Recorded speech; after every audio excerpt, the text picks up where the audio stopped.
एक ऐसी financial company जिसके अंदर एनपीएस का कोई प्रॉब्लम ही नहीं है। आप कहेंगे ऐसा कैसे हो सकता है? मैं कहूँगा हो सकता है। ऐसी ही एक कंपनी के बारे में देखेंगे। रिसेंटली इसका आईपीओ आया था, रिसेंटली इसके रिजल्ट भी आए हैं, काफ़ी अच्छे रिजल्ट आए हैं और बेहतरीन रिजल्ट आए हैं। सारी अपॉर्चुनिटीज़, क्या अपॉर्चुनिटीज़ हैं, बाय है करना चाहिए, होल्ड करना चाहिए, सेल करना चाहिए, क्या करना चाहिए, वो सारी चीज़ें हम देखेंगे। थंबनेल में आपने देख लिया होगा, मैं आईआरएफसी की बात कर रहा हूँ, जो कि एक फाइनेंशियल कंपनी है, जो कि आईआरसीटीसी को जो है लैंडिंग करती है, आईआरसीटीसी को जो फाइनेंशियल्स वगैरह है वो प्रोवाइड करती है। तो इसका बिजनेस एनालिसिस देखेंगे, फंडामेंटल्स देखेंगे और टेक्निकल एनालिसिस देखेंगे और लास्ट में देखेंगे क्या करना चाहिए, क्या पोजीशन बनानी चाहिए। तो चलिए स्टार्ट करते हैं। मैं यहाँ पे अपने चैनल पे आ गया हूँ। तो स्टार्ट करने से पहले अगर चैनल को सब्सक्राइब नहीं किया है तो कर लीजिएगा। डेली बेसिस पे तकरीबन 7 बजे हम एक एनालिसिस, एक काम की बात यहाँ पे लेके आते हैं और बहुत सारे वीडियोस का मैंने एनालिसिस किया है, बहुत सारे शेयर्स का मैंने एनालिसिस किया है, बहुत सारे वीडियोस बनाए हैं। कल एस्कॉर्ट का बनाया था, उसके अलावा टाटा स्टील जो बीएसएल मर्जर से रिलेटेड कुछ इश्यूज थे, जो भी चल रहा है वो सारी चीज़ें बताई थी। Adani Power, Federal Bank, Jaiprakash जो पावर है वो बनाया, Alok Industries, Sakuma Industries, Caplin Point. तो बहुत सारी जो है मैंने यहाँ पे शेयर्स का एनालिसिस किया है। तो अगर आप जाएं तो एक्सप्लोर करें, शायद आपको भी अपने काम की चीज़ कुछ जो है वहाँ पे मिल जाएगी। तो चलते हैं अब इसके बिजनेस के ऊपर। क्या बिजनेस है? तो आईआरएफसी जो है एक सब्सिडरी कंपनी है आईआरसीटीसी की। आईआरसीटीसी को तो आप जानते ही हैं, राइट? इंडियन रेलवे जो है उसके बारे में बात कर रहा हूँ मैं। तो यहाँ पे एक सब्सिडरी कंपनी जो कि सारी लैंडिंग्स वगैरह, सारे जो लोन्स, जो भी पैसा जो आईआरसीटीसी को चाहिए होता है वो सारा पैसा प्रोवाइड कराती है। तो सारी जो भी यहाँ पे फाइनेंशियल जो होते हैं वो आईआरसीटीसी के, आईआरएफसी के थ्रू ही होते हैं। तो यहाँ पे एक, इसलिए मैंने कहा एनपीएस की प्रॉब्लम नहीं है, क्योंकि यहाँ पे जो है इनका एक अच्छा खासा जो है अच्छा एक क्लाइंट है जिसके अंदर कोई भी ऐसा एनपीए की प्रॉब्लम हो नहीं सकती आगे जाके। और किस तरीके से आईआरसीटीसी की जो एक मोनोपोली है मार्केट के अंदर, स्टॉक मार्केट या कहीं भी ले लीजिए, एक सिंगल लार्जेस्ट ग्रुप है, तो उसके अंदर तो कोई डाउट वाली बात यहाँ निकल के आती नहीं है। तो आईआरसीटीसी के अंदर भी अच्छा स्कोप है ग्रो करने का, और उससे अच्छा स्कोप जो है आईआरएफसी के अंदर है, क्योंकि आईआरसीटीसी काफ़ी भाग चुका है, लेकिन आईआरएफसी अभी भी जो है अपनी जो आईपीओ की जो वैल्यू, जो बुक वैल्यू थी, तकरीबन उसी के लगभग वहाँ पे ट्रेड कर रहा है। तो बहुत अच्छी अपॉर्चुनिटी मुझे यहाँ नज़र आती है। कैसे आती है वो सारी चीज़ें देखते हैं। तो बिजनेस के रिगार्डिंग ये बात हो गई। उसके अलावा बिजनेस के रिगार्डिंग मैं बता दूं, बेसिकली इसका बिजनेस जो है आईआरसीटीसी से रिलेटेड ही है, क्योंकि आईआरसीटीसी जो है जैसे जैसे ग्रो करेगा वैसे वैसे आईआरएफसी ग्रो करेगा। तो आईआरसीटीसी के अंदर तो आपको पता ही है, कोई ऐसी कोई किस तरीके से ग्रो करने वाला एक सिंगल लार्जेस्ट ग्रुप है। प्राइवेटाइजेशन वगैरह से रिलेटेड भी चीज़ें हुई थी, वो भी होता है, तो कोई भी ऐसी प्रॉब्लम वाली बात है नहीं। एक अच्छा खासा स्कोप है। और जो इसके प्रोजेक्ट्स हैं, जिस तरीके से अगर आप देखेंगे तो लॉकडाउन के अंदर भी जिस तरीके से काम हुआ, और ये जो करंट गवर्नमेंट है वो इंफ्रास्ट्रक्चर पर कितना जोर दे रही है, किस तरीके से रोड्स जो बन रहे हैं, किस तरीके से अगर ट्रैक्स वगैरह नए लगाए जा रहे हैं, किस तरीके से बड़े बड़े जो कॉरिडोर्स हैं वो बन रहे हैं। यहाँ कुछ कॉरिडोर्स हैं, जो दो मेन कॉरिडोर पर अभी काम चल रहा है, उसके बारे में बात करूंगा। एक ये वाला कॉरिडोर है, इफ यू कैन सी। तो ये जो है ये दादरी से निकलता है और ये राजस्थान होते हुए, ये गुजरात होते हुए महाराष्ट्र जाता है। इसका तकरीबन तकरीबन काम कंप्लीट हो गया है। और ये वाला जो कॉरिडोर है, इस वाले कॉरिडोर के अंदर भी काम चल रहा है, और काफ़ी बड़े प्रोजेक्ट हैं ये, काफ़ी पैसा इनके अंदर चाहिए होता है। तो सारा पैसा जब आईआरसीटीसी को आईआरएफसी के थ्रू ही आना है, तो कोई ऐसी डाउट बिजनेस के रिगार्डिंग तो कोई डाउट यहाँ पर रह नहीं जाता है। तो सारी चीज़ें बिजनेस के अंदर मुझे अच्छी लगती हैं, नो डाउट। अब चलते हैं फंडामेंटल्स के ऊपर, अब देखते हैं इसके क्या फंडामेंटल्स हैं और रिजल्ट्स किस तरीके का हैं। तो यहाँ पे अगर मार्केट कैप देखा जाए, Indian railway financial finance corporation limited का, जो कि इसका फुल फॉर्म है, तो यहाँ मार्केट कैप जो है अच्छा खासा मार्केट कैप है, तकरीबन 33,000 करोड़ की कंपनी है। मोर स्पेसिफिकली 33,063 करोड़ की कंपनी है। करंट प्राइस 25.3 पर ट्रेड कर रहा है, बुक वैल्यू जो है 27.5 पे है। तो इटसेल्फ अपने जो बुक वैल्यू से है वो काफी तकरीबन तकरीबन वहीं पर ट्रेड कर रहा है। तो सीधी सी बात है, एक अच्छी खासी अपॉर्चुनिटी जो है, इस अच्छा खासा स्कोप जो है इस गवर्नमेंट कंपनी में, इस इंस्टीट्यूशन के अंदर नजर आता है यहीं से, अगर आप देखेंगे तो। उसके अलावा अगर आप देखेंगे यहाँ पे, तो मैं अगर आरओसी की बात करूं तो आरओसी यहाँ पे कम है, नो डाउट, लेकिन अभी इसका आईपीओ कुछ टाइम पहले आया ही था, तो इसको भी कंसीडर हम नहीं करेंगे। उसके अलावा अगर बुक वैल्यू देखा जाए तो बुक वैल्यू यहाँ पे जो है, जो हमने देख लिया, यहाँ पे डिविडेंड भी कंपनी ठीक ठाक देती है। उसके अलावा यहाँ पे कुछ पैरामीटर जो है, यहाँ पे प्रमोटर होल्डिंग वगैरह यहाँ पे नहीं है। तो let me put it put it down. Oh I should log in with Google. So कोई बात नहीं, मैं बता देता हूँ। प्रमोटर होल्डिंग जो है वो नीचे देखेंगे, और डेट वगैरह का जो भी है वो भी सारी चीजें नीचे देखेंगे, किस तरीके का डेट जो है कंपनी के पास में है। तो चलिए अब चलते हैं इसके क्वार्टरली रिजल्ट्स में। अगर यहाँ पे देखा जाए, अगर इसके प्रोज की बात की जाए, तो देखिए अभी भी बुक वैल्यू से ये तकरीबन वहीं पे ट्रेड कर रहा है। ये इसका प्रोज है। उसके अलावा गुड डिविडेंड डिविडेंड अच्छा देता है। उसके अलावा कंपनी जो है डिलीवर गुड प्रॉफिट ग्रोथ जो है सीजर अच्छी खासी निकाली है पिछले 5 सालों में। और company has been maintain healthy dividend pay out to. तो डिविडेंड से रिलेटेड सारी चीज़ें अच्छी हैं। तो और यहाँ पे देखा जाए तो कुछ पिछले 3 सालों के अंदर इन्होंने जो है रिटर्न अच्छे नहीं निकाले हैं। अगर देखें तो रिटर्न ऑन इक्विटी यहाँ पे कम है। तो ये सारी चीज़ें होंगी मिली जुली, ठीक है, ठीक है, मतलब इतना कोई ऐसी कोई प्रॉब्लम वाली बात यहाँ पे है नहीं। पीए कंपैरिजन के अंदर देखा जाए तो यहाँ पे जो ये फाइनेंशियल का जो है ये जो सारी जो है एक तरीके से गवर्नमेंट कंपनी यहाँ पे जो है ये यहाँ पे जो है पीए कंपैरिजन के अंदर यहाँ पे लिस्टेड है, जो कि इसकी कॉम्पिटिटर कंपनी है। उसके अलावा यहाँ पे देखा जाए, अगर रिजल्ट्स के अंदर देखेंगे, अब यहाँ पे जो काम की बात निकल के आती है, यहाँ पे रिजल्ट्स काफ़ी अच्छे रिजल्ट्स यहाँ पे जो है 2021 के अंदर आए हैं पिछले क्वार्टर के मुकाबले, और कंसिस्टेंटली इनकी ग्रोथ है, नो डाउट। तो इसके अंदर कोई ऐसी प्रॉब्लम वाली बात यहाँ पे निकल के नहीं आती है। इससे पता पड़ रहा है कि कॉन्टिन्यूसली ये अपनी जो है लैंडिंग कर रहे हैं आईआरसीटीसी को, और जो जिस तरीके से काम चल रहा है, तो वहाँ पे सारी चीज़ें जो है मुझे अच्छी नज़र आती हैं। ओपीएम देखा जाए, ओपीएम भी काफ़ी अच्छा है, बहुत अच्छा ओपीएम यहाँ पे जो कंपनी ने मेंटेन किया है। ऑपरेटिंग प्रॉफिट मार्जिन बहुत अच्छा, ऑपरेटिंग प्रॉफिट मार्जिन अगर आप देखेंगे यहाँ पे है। इंटरेस्ट की बात की जाए तो यहाँ पे कंपनी जो है इंटरेस्ट भी यहाँ पे पे करे, वो सारी चीज़ें नीचे देखेंगे।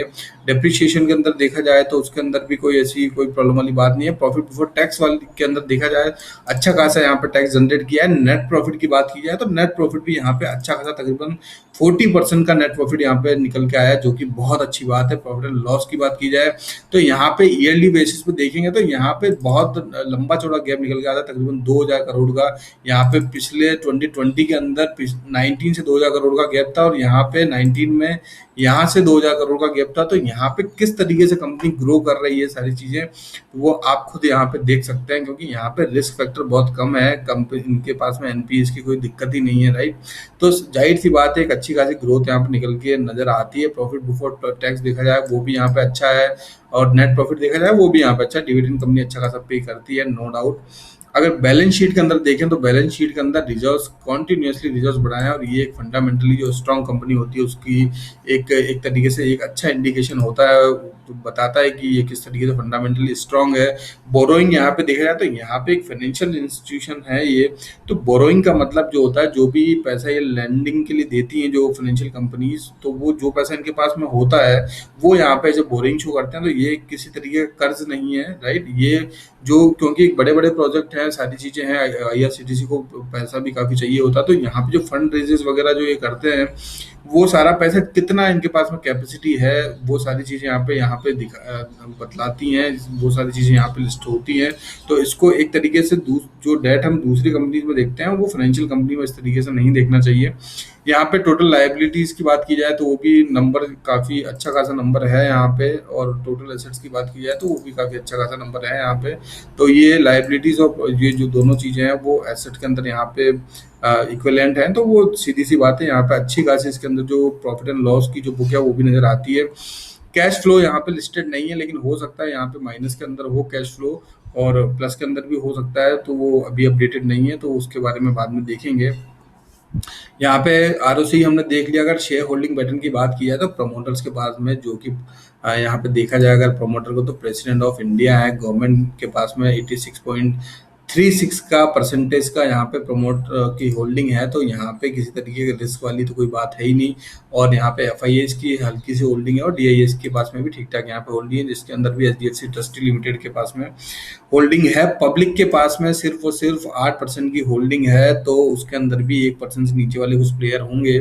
तो 5 से 6-7% की होल्डिंग है पब्लिक के पास में। तो नो डाउट कोई ऐसा डाउट यहाँ पे निकल के नहीं आता है कि फंडामेंटल के अंदर कोई भी किसी भी तरीके की प्रॉब्लम है कंपनी में, सारी चीज़ें बहुत अच्छी हैं।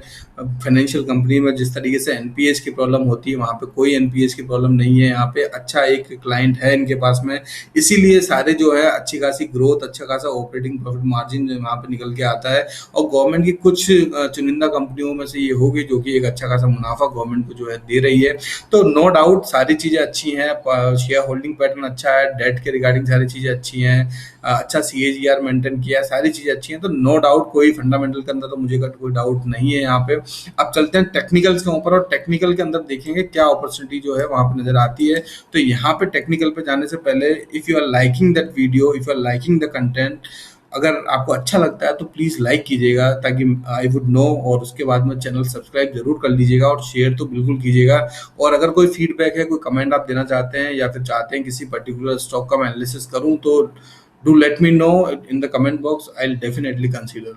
जब भी मतलब अच्छे लेवल होंगे तब मैं उसको कंसीडर करूंगा। मैं जो भी आप बताते हैं मैं नोट डाउन करके रखता हूँ, और जब भी अच्छे लेवल होंगे I will definitely consider it. तो यहाँ पे ये हो गया। उसके अलावा अब चलते हैं टेक्निकल्स के ऊपर। तो टेक्निकल्स के अंदर अगर आप जाके देखेंगे यहाँ पे, तो टेक्निकल्स के अंदर सबसे पहले अगर आप देखेंगे यहाँ पे, तो यहाँ पे शेयर जो है ये आईपीओ में यहाँ पे लिस्ट हुआ। लिस्ट होने के बाद में यहाँ पे एक अच्छा खासा डिप दिया शेयर ने, बहुत अच्छा डिप दिया अगर कहेंगे आप। तकरीबन यहाँ से 25% का डिप था। डिप देने के बाद में ये इसने अपना जो लाइफ टाइम लो बनाया 20.75 पर। उसके बाद में वापस से एक अप ट्रेंड के अंदर शेयर है, नो डाउट सीधा सीधा अप ट्रेंड यहाँ पे नजर आता है। एक इम्पोर्टेंट जो लेवल्स है उसमें ये अप ट्रेंड के अंदर आया, अगर आप देखेंगे तो ये अप ट्रेंड के अंदर ही है। और नीचे वाले लेवल्स पे देखेंगे तो नीचे वाले लेवल्स पे भी अगर आप देखेंगे यहाँ पे, तो ये भी यहाँ पे लोअर साइड में भी जो है एक ठीक ठाक इसने अप ट्रेंड बनाया है। और यहाँ पे जो है अगर आप यहाँ पे नोटिस करेंगे तो सबसे पहली जो इम्पोर्टेंट बात नजर आती है, वो सबसे इम्पोर्टेंट बात ये है, तकरीबन इसी लेवल पे, लेट मी जूम इट, कल इसके अंदर अच्छी खासी तेजी थी, अच्छा ऊपर गया, उसके बाद में नीचे आके बंद हुआ।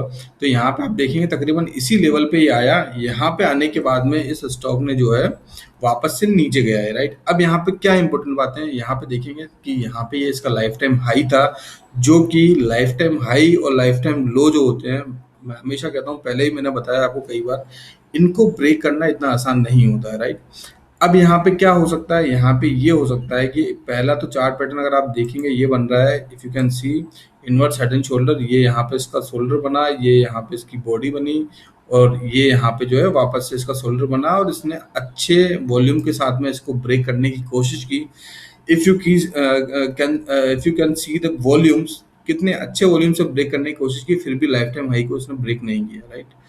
अब इसलिए मैं कहता हूँ कि ये बहुत इंपॉर्टेंट लेवल्स होते हैं। अब यहाँ पे क्या होता है कि यहाँ पे आया शेयर, यहाँ पे आने के बाद में आज वापस से इसने अच्छा खासा जो है, पहली बात तो यहाँ जाने के बाद में तुरंत ही नीचे आ गया था सेम डे।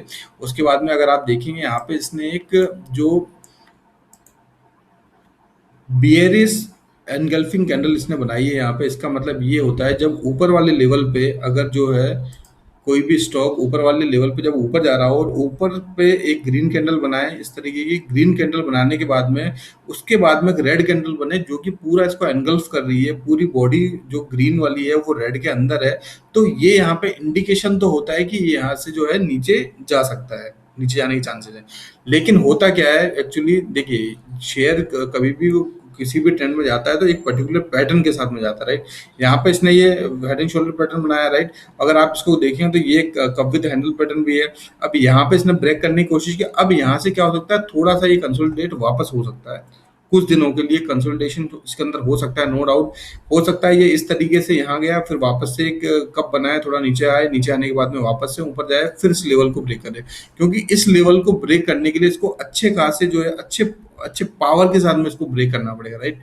तभी ये लेवल ब्रेक होगा। हो सकता है यहाँ पे, और उसके बाद में ये भी हो सकता है कि यहीं से, क्योंकि ये head and shoulder pattern inverse इसने बनाया, तो यहीं से इस तरीके से जाए, ये वापस नीचे आया, नीचे आने के बाद में वापस जाए, और जाने के बाद में क्योंकि यहाँ पे फर्स्ट टॉप, सेकंड टॉप और ट्रिपल टॉप बनेगा इस बार, राइट। तो ट्रिपल टॉप बनेगा तो वहां पे अच्छे खासे चांसेस हैं कि इसको अच्छा खासा ब्रेकआउट दे सकता है।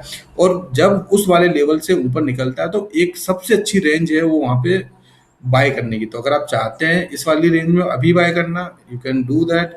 If you want to buy after the breakout, you just wait and just watch out for that breakout. तो यहाँ पे इस वाले लेवल को जब ब्रेकआउट दे तब उसके अंदर बाई कर लीजिए, कोई दिक्कत वाली बात नहीं है, कोई ज़्यादा डिफरेंस है नहीं, राइट। और अगर अभी पोजीशन बनाना चाहते हैं, क्योंकि अभी भी मुझे लगता है कि अच्छा खासा है लेकिन थोड़ा कंसोलिडेशन होने के चांसेस हैं, तो यहाँ पे जो है उस तरीके से आप पोजीशन बना सकते हैं। तो ये एक एनालिसिस हो गया, ये एक स्ट्रेटजी हो गई, जो कि मेरा पर्पस रहता है आपको एजुकेट करने का, आपको सिखाने का। लाइक मैं भी ऐसा कर सकता हूँ कि एक लाइक ब्रेकिंग न्यूज़ टाइप में दे सकता हूँ, right, but I don't want to do that, because उससे कुछ नहीं होता। उससे आप, हो सकता है आपके पोर्टफोलियो में कुछ कुछ दिनों के लिए, कुछ टाइम के लिए एक इंक्रीमेंट आ जाए, लेकिन आप उससे सीखेंगे कुछ नहीं। तो अगर आप सीखना चाहते हैं, सारी चीज़ें करना चाहते हैं, तो चैनल को सब्सक्राइब कीजिएगा, ताकि डेली बेसिस पे हम इस तरीके की काम की बात कर सकें। और जिस तरीके से बिल्कुल मैं काम करता हूँ, जिस तरीके से मैं काम करता हूँ, मैं बिल्कुल उसी तरीके से आपको बताता हूँ, राइट। वो बात अलग है कि मैं ज़्यादा डीप में आपको नहीं बताता हूँ। उसका रीज़न ये है कि आप अगर बिगिनर हैं या फिर कुछ टाइम से हैं, तो आप उसको जो है उस कंफ्यूज हो जाएंगे, आप सीख नहीं पाएंगे। क्योंकि मैं हमेशा आपने नोटिस किया होगा, मैं 2-3 तरह के चार्ट पैटर्न ही बताता हूँ, राइट। उसके अलावा भी बहुत सारी चीज़ें होती है। अगर आप चाहते हैं कि मैं चार्ट पैटर्न के ऊपर वीडियो बनाऊँ, कि किस तरीके से चार्ट्स को एनालाइज किया जाता है, तो do let me know, comment कीजिएगा, लाइक कीजिएगा। मैं समझ जाऊँगा कि मुझे जो है इसके अंदर वीडियोज़ बनाने हैं, तो I will definitely consider it. तो चलिए, ये हो गई आज की बात। कल वापस मिलेंगे एक नए स्टॉक के साथ में, एक नए एनालिसिस के साथ में, एक नए काम की बात के साथ में। In the mean time, take care, bye bye, जय हिंद।